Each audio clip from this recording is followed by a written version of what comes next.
with a simple truth about the HomePod: if you aren't an iOS device owner and user of Apple Music or iTunes Match, it isn't for you. Unlike the Amazon Echo, Google Home or Sonos One, it's entirely reliant on you having an Apple device to make it function at all, let alone play music. But if your household is kitted out with iPhones, and you're into music, and in the market for a speaker that sounds fantastic and has a few voice-controlled extras to boot, then it could be that the HomePod Extremely is for you. At just 7 inches tall, the HomePod isn't overbearing at all. Its black or white mesh outside is nondescript, and it doesn't offer the design flourish of the fabric or wood veneer coating of the likes of the 2nd-gen Echo.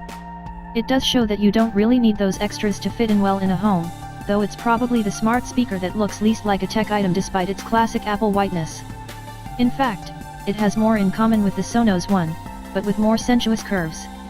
It's really easy to set up, just plug it in, then place your iPhone near it. Your HomePod can then pull everything from your Wi-Fi password to your iCloud details from your phone directly.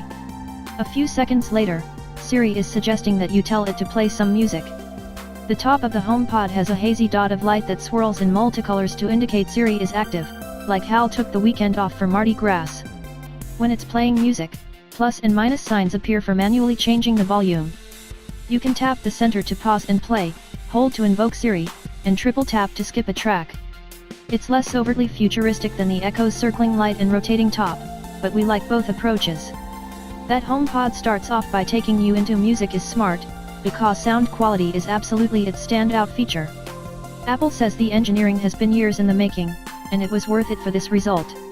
The HomePod's musical showpiece is its knack for detail.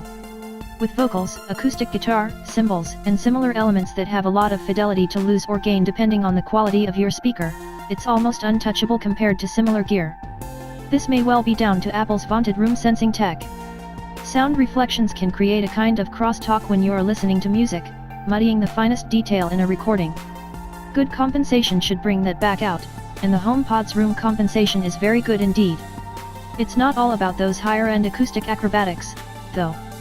The HomePod is solid through the mid-range for its size, and impresses when it comes to bass. The small size of the speaker puts a certain limit on how much bass there can be, but the upward-firing woofer isn't afraid to let you know it's there. You won't feel the vibrations in your chair the way you might from a bigger speaker, but that it puts out a sound as full as it does is kind of astonishing. HomePod comfortably bests the other smart speakers of its size for sound quality, but then it does cost a lot more than them, so you'd hope so. We put it against a Libratone Zip 2, which is close in price and size, and actually comes close to the HomePod for a vibrant top end, but completely fails to match it for mid-range and bass.